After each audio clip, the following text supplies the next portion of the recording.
You're listening to News New Mexico, where the search for best public policies and practices never ends. Launch Control, this is Houston. We are go for launch. Hold on to your lug nuts. It's time for an overhaul. Turn it up, son. I'm your huckleberry. I don't give jobs, I hire men. You won't give me anything, and I won't give you anything. Collision, sir. Whoa, relax. We're not even moving. There's no crying in baseball. We are News New Mexico. It is Tuesday, December 6th, 2011. Kind of cold, kind of slippery out there. Everybody be careful. Drive smoothly. Jim Spence is here. I'm Michael Swicker. Jerry Harden is our producer-director. We have Rachel Pulaski here. Our website is newsnm.com. On our Newsmaker line, we have Marita Noon. Energy makes America great. Org. Yes, that's her. That's her job to tell me that. I just have to. It's nice that you let me emphasize that. It makes it, probably the listeners remember it better because we have fun with that. That's it. So you have a new column. Talk about your new column.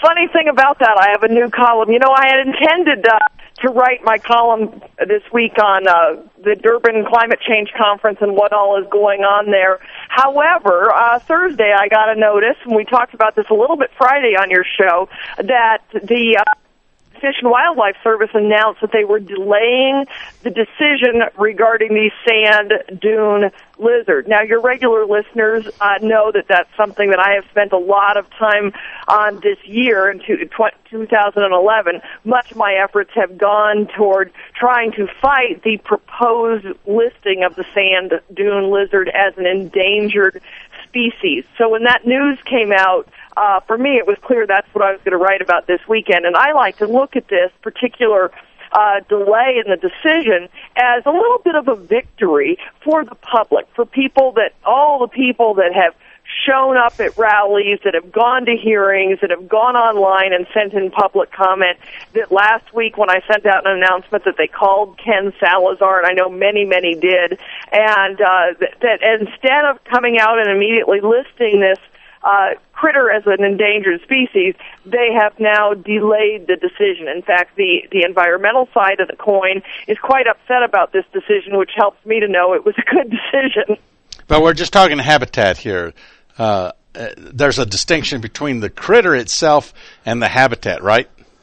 Yes, what they're trying to do is protect the supposed habitat where the lizard lives, which is in the Permian Basin area, southeastern New Mexico and West Texas, which also amazingly happens to be an area that is rich in oil and natural gas. What a coincidence. Nowhere else, just exactly where the oil field is. Now, Marita, you live in the Albuquerque area, but you're talking about something that very much affects southeastern New Mexico, but it affects all of us that live in New Mexico. Explain why. Well, it actually affects all of us who live in America because 20% of America's domestic energy production, oil and gas, comes from the Permian Basin. And it impacts jobs, it impacts tax revenue, and it impacts the future decisions of other endangered species like this. History tells us that endangered species listings do little to protect the animal. For example, the spotted owl has continued to decline despite the protection, but the protection of the spotted owl's habitat destroyed the logging industry, it destroyed communities, it destroyed livelihoods in the Pacific Northwest. So our history tells us that this is something that we should be very concerned about, this practice of finding an isolated critter that nobody much has heard of, finding a critter that is in an area that where proposed development, and it's not just oil and gas, it's any kind of development, farming, any kind of resource development. The Endangered Species Act has been used to block that development. So basically what you're saying is that if you're a school teacher in Albuquerque or Las Cruces or Rio Rancho, and you say, well, what do I care about what happens down in Hobbs?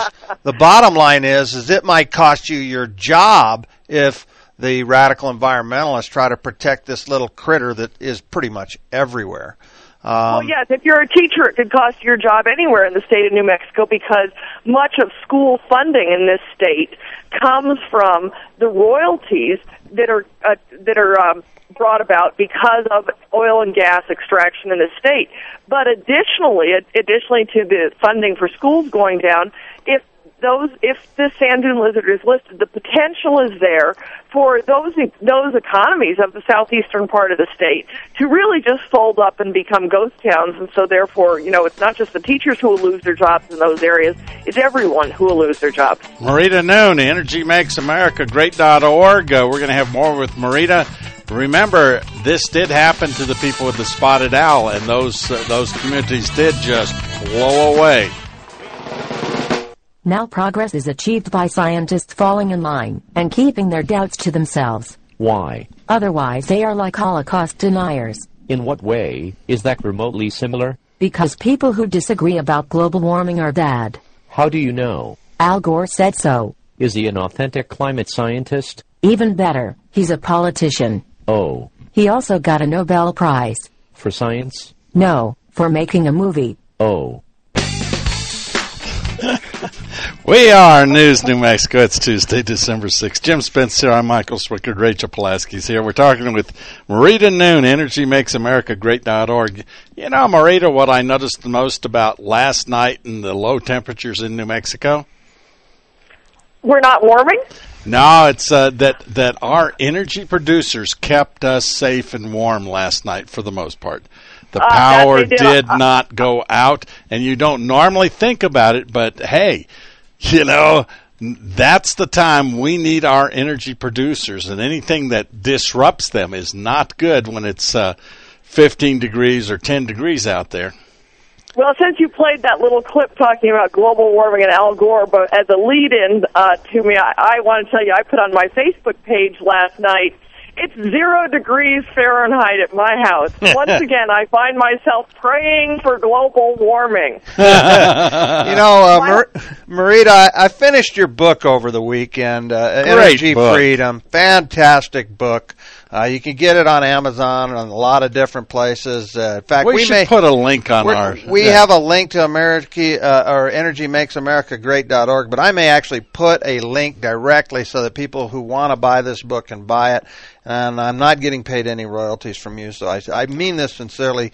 I learned so much reading Energy Freedom, and I've got a bunch of notes. I've literally got 2 pages of notes, and I want to start to walk you down Energy Freedom lane here. You have a statement. Thank you. Well, you have a statement in the book that sort of frames the environmental movement and the problem with perceptions called green is good. Talk about green is good. Well, the idea there is that it's become a marketing scheme, really, is that if you can put the label green in front of anything, it has a perceived marketing advantage. But the reality is, when you really look at what's happening with the environmental movement and what they're pushing, you find out that really too much green is not good. It's kind of like, I liken it to the movie Wall Street, where the character played by Michael Douglas says, greed is good. Well, then 20 years, the Wall Street 2, he comes out and he's been in prison for 20 years. Well, what's going to happen with this green is good idea is that it's going to imprison America for the next 20 years. So, Marita, Michael actually kind of dovetailed into this concept that you kind of touch on in the book, and it's this idea. We'll give the quote to the Senate Majority Leader in Washington, Harry Reid. Harry Reid once said, "Oil and gas are making us sick," and Michael pretty much said, "Hey, last night oil and gas kept us from freezing to death." Yes, and you recall around the time of Hurricane Irene, I wrote a piece that was based on that particular quote as well, and I'd had the piece in mind for a long time to write and was just waiting for a major event to happen so I could say, no, look at what happens in these cold snaps or in the hurricanes or any of those things. It's oil and gas, this energy that we have on demand when we flip the switch when we need it, that is actually keeping people alive, keeping people from freezing to death, keeping people from being killed by a hurricane, whatever the case may be. It's this energy that we count on being there. And with the big windstorms they've had in California in the last week, I'm sure we've all seen the shots on the news of the power lines that are down and the people that are saying, I remember one clip I've seen frequently, and this person says, it's like we're in the caveman days.